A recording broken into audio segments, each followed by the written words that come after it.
Okay, so like, imagine waking up in a hospital, Yeah. right?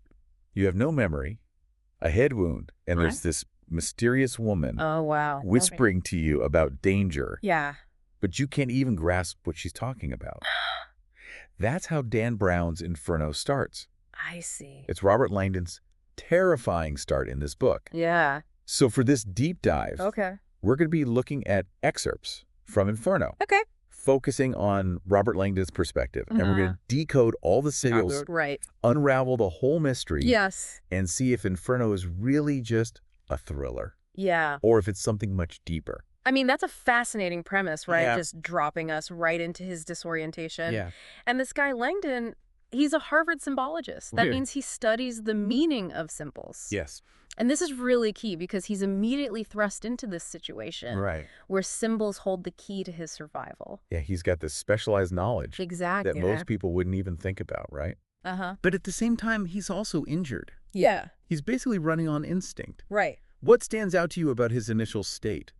Well, I think the excerpts really highlight this contrast between his intellect Okay. and how vulnerable he is. Yes. You know, he's usually so confident, Right. this academic, but now he's grappling with amnesia, Yes. haunted by these visions. Yeah.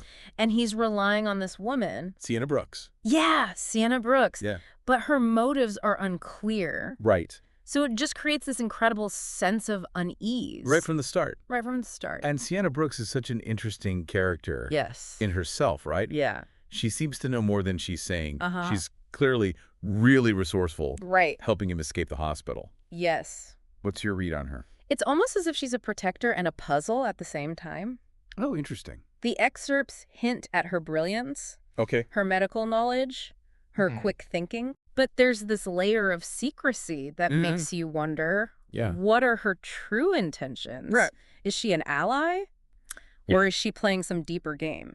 We don't know if she's leading him to safety Exactly. or into more danger. Yeah. And then on top of that, Oh, yeah. we've got this shadowy organization, Uh-huh. the consortium, Yeah. and then government agents too, Oh, wow. all after Langdon. All after. Why the intense pursuit? So from the excerpts, we find out that somehow Langdon got tangled up Okay. with this powerful and secretive organization, Uh-huh. consortium. Right. They handled these really sensitive situations for clients. Okay. They often operate outside the law. I see. Now, why are they after Langdon? We don't get the full picture yet, Right. but it's clearly high stakes. Okay, so then there's this mysterious client, Yes. a bioengineer named Bertrand Zobrist. Bertrand Zobrist, right. Yeah, and he's obsessed with Dante's Inferno Yes. and just terrified of overpopulation. Uh-huh. And before he disappears, Okay. he leaves his handler, the provost, Right. a copy of Dante's Inferno. Interesting. How does Dante fit into all of this? Right, that's the question. Yeah. How does Dante fit into all of this? Well, it's fascinating how Dan Brown uses Dante's Inferno Okay. as a framework for this story.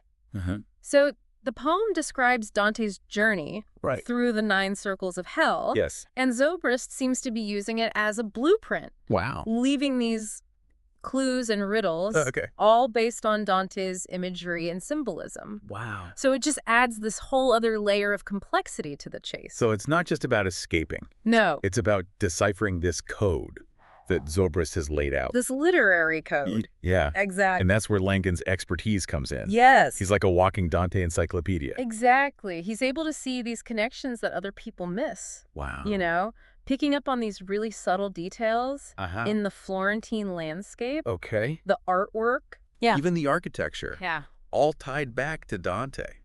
So he's literally following in Dante's footsteps, He is... trying to unravel Zobrist's game. Yeah. One of the things that stood out to me Okay. was the description of the Vasari corridor, Uh-huh. this secret passageway hidden above the streets of Florence. Right. It's almost like a symbol itself. It is. What do you make of it? I think it represents those hidden layers of knowledge Okay. and history that Langdon's navigating. Yeah. It's like he's moving through these spaces Yeah. that most people don't even know exist, Right. unveiling secrets as he goes. Wow. It also kind of highlights this idea of hidden agendas Okay. and the power dynamics at play. Yeah. And then there's this stolen Dante death mask. Oh, yeah. Why is this artifact so significant? Well, the death mask is a powerful symbol, right? Right. It represents mortality Uh-huh. in the face of genius. Okay. And it connects to Zobrist's obsession with Dante. Right. And maybe even hints at his own mortality. Right. Interesting. Or a connection to Dante's genius. I see. The fact that he might have stolen it Okay. suggests that it holds a clue. Uh-huh. And that's exactly what Langdon discovers. What does he discover? There's a hidden poem on the back of the mask. Really? And it leads them to Venice. Venice. Another city. Yeah. Steeped in history and intrigue. I know. Why do you think Zobrist chose Venice as like the next stage of his game? Venice is often associated with secrecy, Okay. hidden waterways, and a sense of mystery. Right. It's like descending deeper into the layers of Inferno, Wow. with Zobrist as a kind of Virgil. Okay. You know, the guide Mm-hmm. leading Langdon through this labyrinthine world. Okay, so we've got Landon and Sienna on the run, Yeah. following this trail of Dante-inspired clues, Uh-huh. pursued by these powerful forces. Yes. But we still don't know the full scope of Zobrist's plan. Right. It's like the excerpts are careful not to give everything away, Yeah. but they create this growing sense of dread. We know Zobrist is a brilliant bioengineer Yes. who believes that humanity is on this path to self-destruction, Right. driven by overpopulation. Right. And we know he's taken drastic measures. Yeah. But the specifics of his plan, that's the puzzle that Langdon's trying to solve Yep. before it's too late. It's like a ticking time bomb, It is. and Langdon's the only one who can defuse it. Exactly. It definitely is. And the excerpts highlight just how ruthless the people chasing Langdon are. Yeah. Like, remember the soldiers in Florence? Well, Mhm. they're operatives from the consortium. Right. They follow this really strict code. Okay. And when things go wrong, Yeah. their top agent, Vayantha, Yeah. she gets disavowed. Yes, avowed. Yeah. What does that even mean? Basically, like, she's erased. Wow. The provost cuts off all contact, So she's completely on her own, completely on her own. even though she was just following orders. Exactly. It shows you how cold the consortium is. It does. No room for error. Mm. But going back to Zobrist for a second, Okay. we get these glimpses into his mindset Yeah. in the excerpts. Yeah. I mean, he's clearly brilliant, but he's also deeply troubled Right. by what he sees as humanity's unsustainable path. It's fascinating because he's not just some villain Right. driven by greed or power. Yeah. He genuinely thinks he's saving humanity. Wow. Even if it means making these really difficult choices. Right. Even morally questionable ones. But that's what makes it so compelling, right? Yeah. It's not like a clear-cut good versus evil situation. Exactly. Zobrist is driven by this twisted kind of altruism. Yes. He's willing to sacrifice people's freedoms Right. for what he thinks is the greater good. The greater good of the species. It really makes you think about the ethics of it all. Absolutely. The excerpts really don't shy away from those ethical complexities. Yeah. Zobrist's plan raises all these questions Like what? about unchecked technology, Okay. about the consequences of messing with human evolution. You know, is he a visionary or is he a madman? It makes you wonder, right? Yeah. Like, if we were faced with a similar crisis, Yeah. what would we as a society be willing to do Right. to survive? To ensure our survival. Would we accept this radical solution? Yeah. Even if it meant, like, infringing on basic rights? That's exactly the kind of question Dan Brown is making us ask. Yeah. And there are no easy answers. Oh. He's forcing us to confront this uncomfortable reality At that. that even the most well-intentioned actions can have these unforeseen consequences, Yeah. even devastating ones. So we've got this looming threat. Yes. This virus that Zobrist has released. Mhm.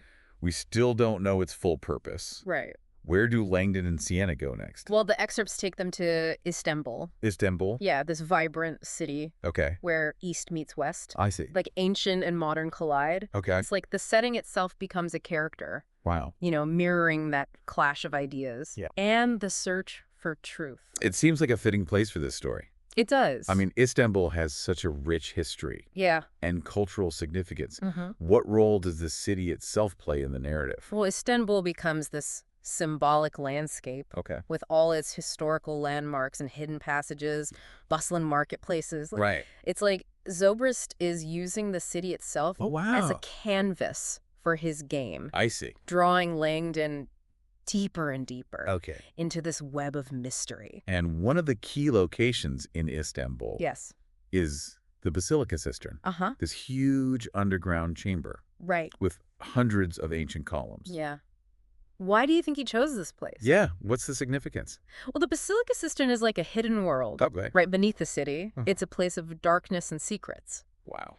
And in the context of the story, Yeah. it represents those unknown depths of Zobrist's plan, I see. the hidden threat that's spreading. It's where Langdon finally starts to grasp Okay. the terrifying truth about this virus. So it's not just about finding Zobrist. No. It's about understanding the threat. Exactly. What is this virus? Okay. How does it even work? Well, that's where it gets even more interesting. Okay. The excerpts reveal that Zobrist's virus, Yeah. it's not designed to kill people. What? It targets human fertility. Really? Yeah, essentially it creates a type of controlled infertility. So it's like population control. Yeah, but radical, like Wow. he's playing God. Right. Trying to rewrite the rules of human evolution? But he can't be working alone. No, we can't. There must be others involved. And that's where the World Health Organization comes in. The WHO? Yeah. The excerpts introduce Elizabeth Sinsky. Okay. She's the Director General of the WHO, Mm-hmm. and she's trying to track down Zobrist Okay. and contain this virus before it's too late. Right. She represents like the global response to this crisis. So now it's not just a race between Langdon and the consortium. It's a race against a global pandemic. Yeah. How does the WHO play into all of this? Well, they become like a key player, Okay. adding this whole other layer of complexity. Yeah. Sinsky is determined to use everything she has, Hmm. all her resources, her influence, to Methods. contain the virus. Right. But she has to navigate the political and ethical minefields Of course. that come with a threat like this. It's like a multi-layered chess game. It is. Everyone's making moves and counter moves. Right. Trying to anticipate each other. And Landon and Sienna are stuck in the middle, Right in the middle. trying to solve the puzzle before it's too late. Yeah. But they're not just pawns in this game, are they? No, they're not. The excerpts show how their relationship changes Yeah. as they face all these challenges together. Uh-huh. They have to rely on each other, Right. trust each other. Even though they have doubts and fears, Exactly. and through their interactions, Yeah. we start to see the real human cost of this crisis. Yes. It's not just about symbols and codes anymore. No, it's not. It's about the choices people make. Right. In these crazy situations. Yes. And those choices Yeah. can have huge consequences. I know. Not just for them, Right. but for everyone. Okay, so we left off with Langdon and Sienna, Mm-hmm. caught between the consortium and the World Health Organization, Yeah. this race against time Yeah. to understand Zobrist's virus. Right. It's like they're in a maze I know. and there's no way out. But a clear exit. What happens next? Well, things get even more intense. Oh, Remember the provost? yeah, Zobrist's handler. Yeah. He's starting to have second thoughts Really? about his role in all of this. So he's torn between his loyalty to the Mhm. organization Uh-huh. and this growing unease Right. about what he's unleashed. Exactly. What does he do? He does something surprising. What's that? He contacts Langdon Really? and offers him a crucial piece of information. What is it? It turns out he has a copy of Zobrist's farewell letter to Sienna. Wait, I thought Sienna burned that letter. Yeah, back in Florence. Yeah. How did he get a copy? It seems like he's always one step ahead. Wow. Like he's anticipating every move. Uh-huh. He made a copy of that letter. As a precaution. Yeah, just in case. Wow. And now he realizes it's important Okay. for understanding Zobrist's plan. So he's not exactly switching sides, No, not really. but he's giving Langdon a chance? Yeah, a fighting chance. Okay, so what does the letter say? Well, it doesn't explain everything about the virus, Right. but it gives them a vital clue. Okay. It points Langdon towards Zobrist's final masterpiece. We've been hearing about this masterpiece. I know. What is it? Well, it's not an object. Oh. It's not some weapon or a lab. Mm-hmm. It's a place. What place? The Hagia Sophia in Istanbul. Hagia Sophia. That magnificent basilica. Yeah. A symbol of Byzantine art and architecture. Exactly. Why choose that place? Well, it's a brilliant choice by Dan Brown. It's full of meaning. Hagia Sophia has been both a church and a mosque. Right. Throughout history. Yeah. Right. It represents this crossroads Go. of cultures, religions, empires. So it's not just some random landmark. No. It symbolizes humanity's interconnectedness. Exactly. The very thing that Zobrist was obsessed with. Right. He thought humanity's biggest threat Yeah. was its own division.